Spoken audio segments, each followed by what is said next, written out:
¿Alguna vez nos hemos preguntado cómo funciona realmente el impuesto sobre la renta para las empresas en México?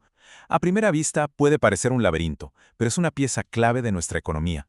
Hoy vamos a desmenuzar los aspectos generales y prácticos del ISR corporativo, directo desde la normativa fiscal. La gran pregunta es esta: ¿de dónde sale el número final que paga una empresa? Porque, ojo, no es solo un porcentaje sobre lo que se vende. El chiste es grabar la ganancia de verdad. Así que vamos a ver exactamente cómo se llega a ese resultado. Para entenderlo bien, vamos a seguir esta ruta. Primero, el porqué, la raíz de todo. Después, nos metemos a la fórmula para calcular la utilidad. Luego vemos cómo se va pagando el impuesto a lo largo del año. Exploraremos también que no para todos es igual y cerraremos conectando esto con un beneficio directo para los trabajadores. Bueno, empecemos por lo primerito. Antes de sacar la calculadora hay que entender la base. ¿Por qué una empresa, lo que legalmente se conoce como persona moral, tiene que pagar impuestos? Y la respuesta, fíjense, está en nuestra ley máxima. La Constitución lo dice clarito: todos los mexicanos debemos cooperar para el gasto público. Y claro, eso incluye a las empresas que operan y generan riqueza aquí. Digamos que es parte del acuerdo para vivir en sociedad. Ahora sí, vámonos a los números. Vamos a ver cómo se arma el resultado fiscal de una empresa que puede terminar en una utilidad o, como a veces pasa, en una pérdida. El concepto clave de todo esto es la utilidad fiscal. Y ojo, no es lo mismo que la ganancia que vemos en la contabilidad. Es un término fiscal específico, y es la base, el numerito, sobre el cual se va a aplicar la tasa del impuesto. O sea, se paga sobre esta utilidad, no sobre todo lo que ingresa. Aquí está la fórmula, que en papel se ve muy simple. A todos los ingresos que la ley dice que cuentan, se le restan todos los gastos que la ley permite deducir. Así de fácil. Lo que queda, ese es el resultado fiscal. Entonces, de esa fórmula solo hay de dos sopas, dos caminos posibles. Si los ingresos le ganan a las deducciones, ¡bingo!, tenemos una utilidad fiscal y por lo tanto un impuesto por pagar. Pero si las deducciones pesan más, el resultado es una pérdida fiscal y en ese año no hay impuesto a cargo. ¿Pero qué pasa con esa pérdida? ¿Simplemente se olvida? Para nada. La ley es inteligente en esto.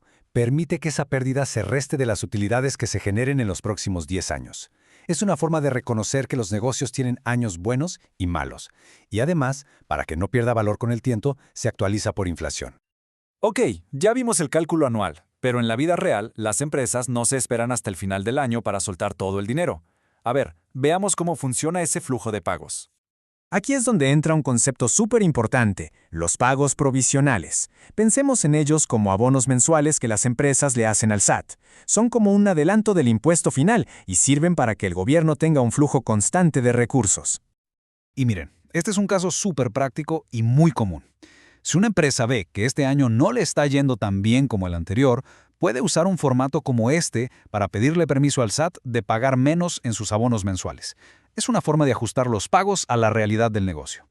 Y toda esta comunicación, como la solicitud que acabamos de ver, ¿cómo se hace? Pues a través del buzón tributario.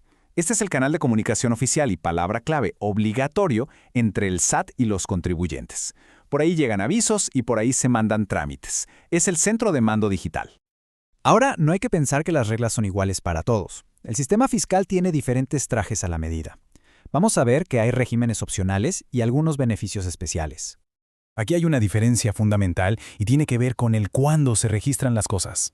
El régimen general es sobre base de vengado, o sea, el ingreso cuenta cuando se emite la factura aunque no la hayan pagado. En cambio, hay otros regímenes como el simplificado de confianza que se basan en flujo de efectivo. Ahí el ingreso cuenta hasta que el dinero cae en el banco y el gasto hasta que sale. Además de los diferentes regímenes, están los estímulos fiscales.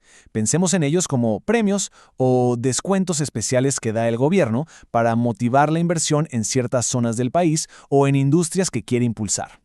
Un ejemplo clarísimo es el estímulo de la región fronteriza norte.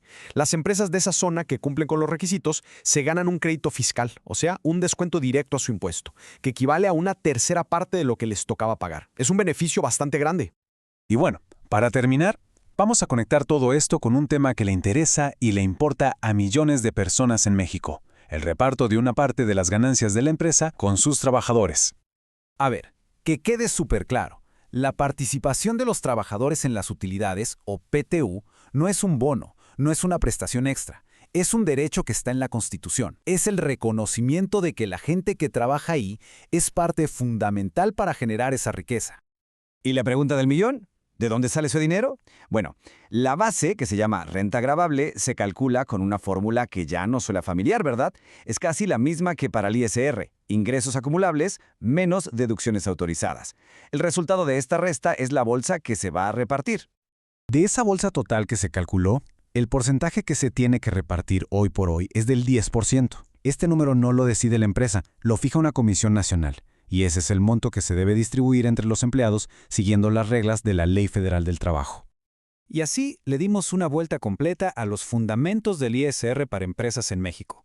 Vimos desde su porqué constitucional hasta cómo toca directamente el bolsillo de los trabajadores. Todo esto nos deja una pregunta en el aire para cualquier negocio. Conociendo estas reglas, desde los pagos mensuales hasta los distintos regímenes, ¿cuál es la mejor ruta fiscal a seguir? La respuesta no solo define la salud financiera de la empresa, sino también su papel en la economía del país.